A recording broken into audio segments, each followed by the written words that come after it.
Satanism on the hardcore level without first being a Freemason. And so I found someone, I was sponsored into the Masons, and I became a first, second, third degree Mason. The other thing I had to do, and this might astonish some of you, is I had to become a Catholic priest. I had to go back to my original vocation, because you cannot be a satanic priest unless, first of all, you're a Catholic priest. And if that surprises you, I just suggest that you go and you read some of the medieval literature. And I was made to drink the blood of what I now believe to be a fallen angel, and he in turn drank my blood. And by doing that, something happened to my blood, and I was actually physiologically transformed in many subtle ways. My blood type changed. It became impossible for me to eat. I couldn't eat anything. I couldn't drink anything except blood. The only solid food I consumed was the Catholic communion host. And I lived like this for over a year. Welcome to the Path of Freemasonry sequence.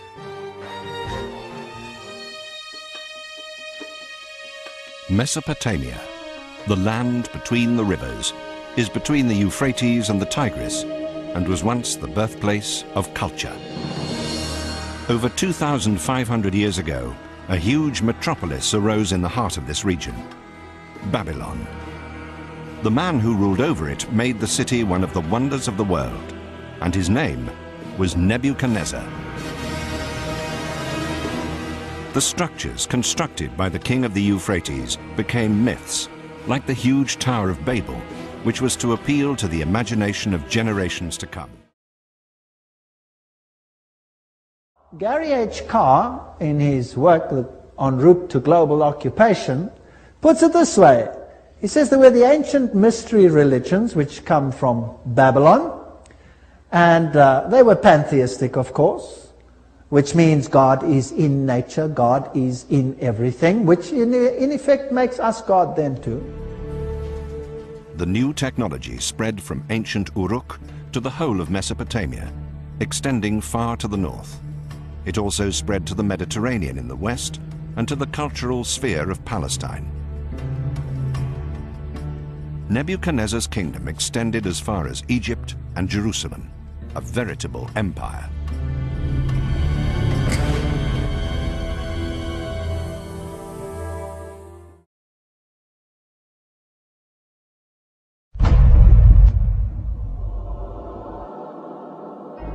The Kabbalah is a collection of Jewish magical texts which were given to mankind via psychic communion with a fallen angel called Raziel.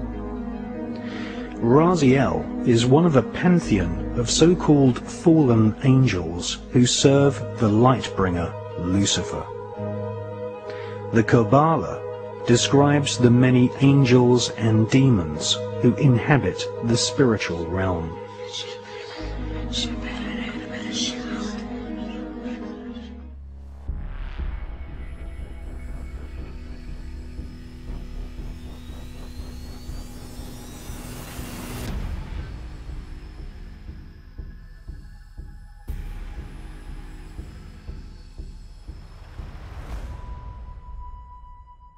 Now it is interesting that in secret societies there are always two doctrines. One for the initiated and one for the goyim, the uninitiated. And the Knights Templars had two doctrines. The one was the inside esoteric occult doctrine, and the other one was the exoteric, the one to the outside, and that was Catholicism. So the masses received a religion which the insiders turned on its head.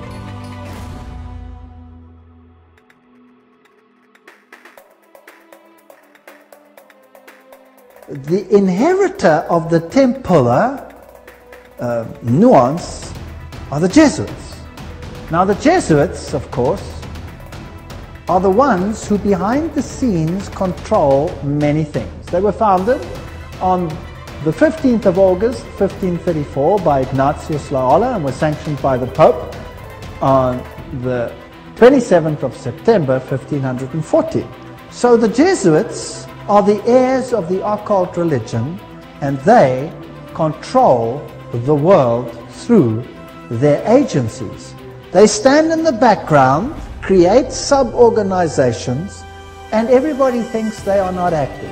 Now, who existed first? Freemasons or the Jesuits? The Jesuits existed first, of course. Are very, very interesting, and we'll be dealing with them when we talk about the Islamic connection, what the secret societies actually teach. Just like the Templars had two doctrines, one for the Goyim, the uninitiated, and one for the insiders, and the two diametrically opposed to each other, so the secret societies of Islam do exactly the same thing. But that's another lecture. Now the Templars, they had their secret inner information inculcated in the Rosicrucians and the Jesuits. The Jesuits, again, formed and created Freemasonry. And Freemasonry was created as the Protestant arm of the Roman Catholic Church. Unbeknown to them, beguiled, fooled, if you like, into doing the work that Rome wanted them to do, so that Rome could sit in the background while Freemasonry did it for them.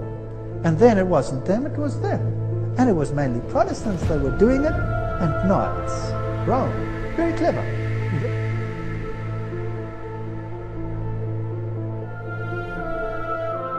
And people receive the Goyim doctrine and do not know what the inner core doctrine is. The Kabbalah gives Kabbalists a roadmap called the Tree of Life, which explains how to invoke and communicate with these powerful spirits.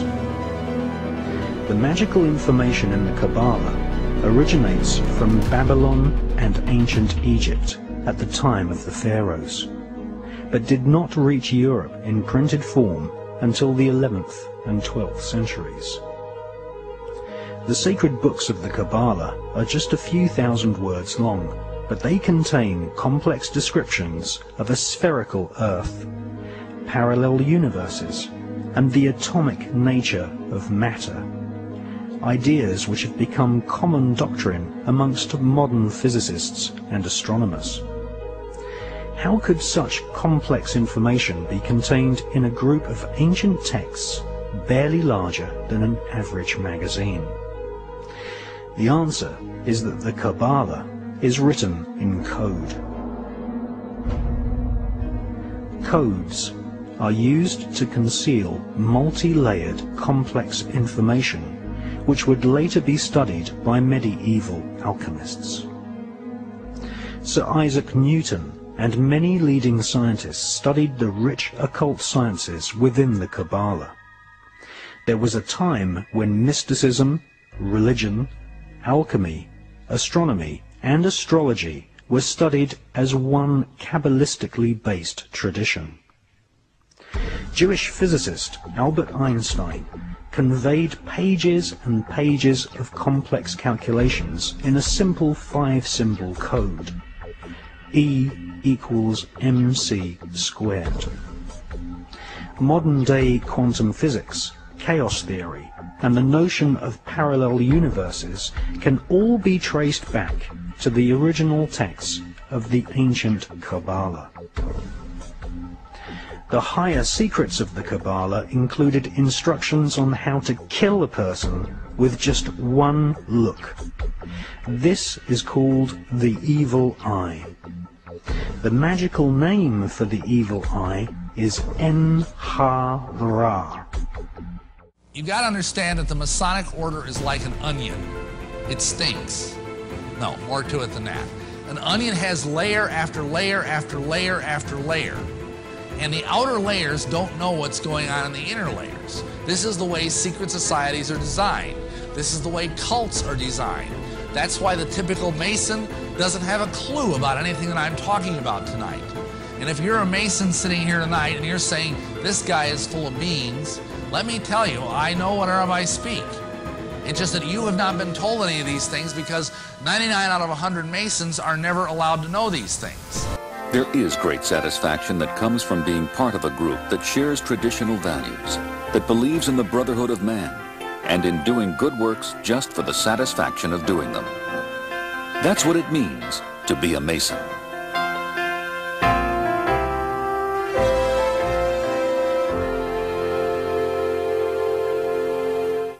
And so, and this is something very important that you need to understand. If you know someone who's a Mason, or if you yourself are a Mason, realize that when you kneel at the altar of Masonry as an entered apprentice, and you take that oath, you are adopted into the family of Lucifer at that moment. Now, you don't probably know that. I did, but most people don't even know that. It's a nice organization to belong to. Now I have friends from Falmouth to like the Berkshires.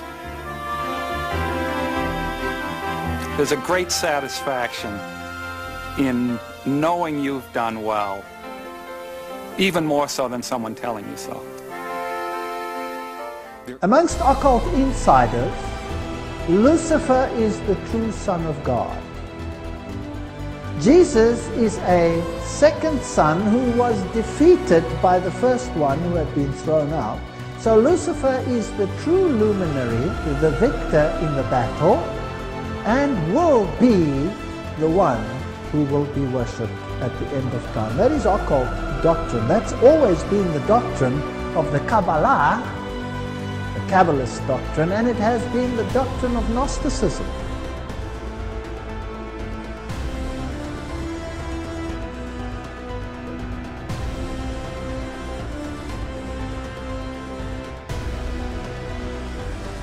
You get involved in the Masons, and if you know certain things, and you know how to say certain keywords and certain signs and certain tokens and certain points of entrance, you are brought into a whole different kind of Masonry that does not involve the normal Masonry that most Masons experience. You begin to learn the secrets of Illuminism.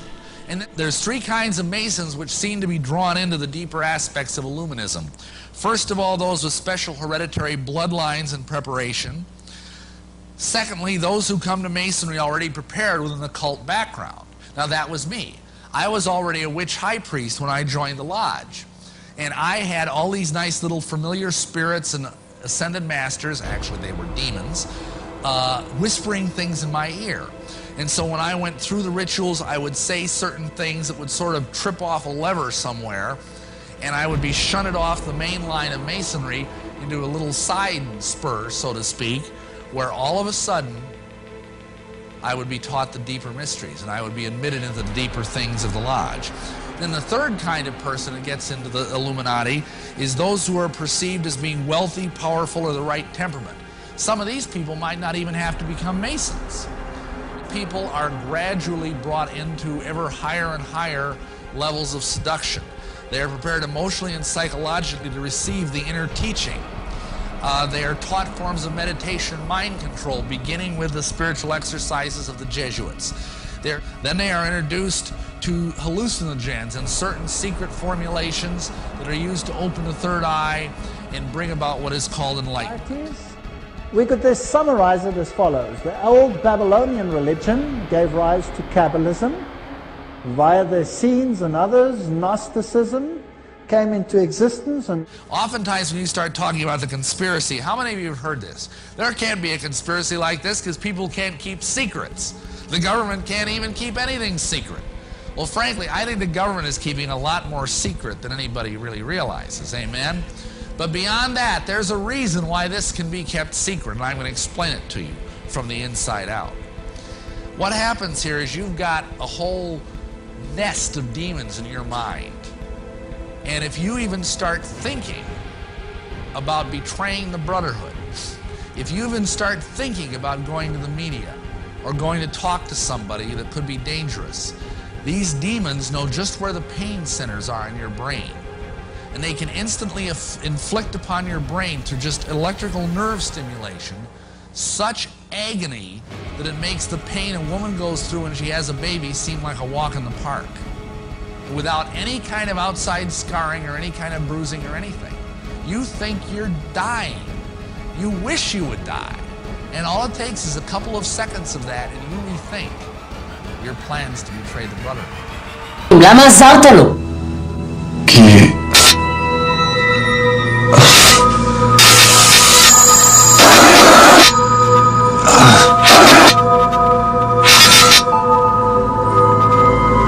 אני לא רוצה להיות הגיוני, תפתח את הדלת כבר, אני לא רוצה חלק מזה יותר!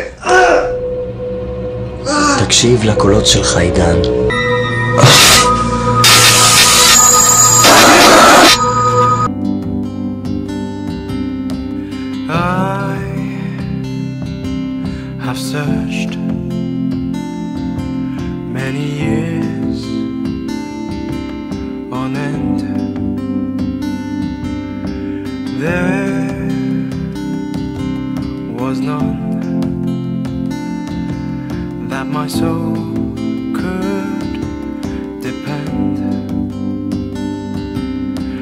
My soul cries out for your presence in here. This very hour, for your presence in here. In His name I find, in His name I find, in His name I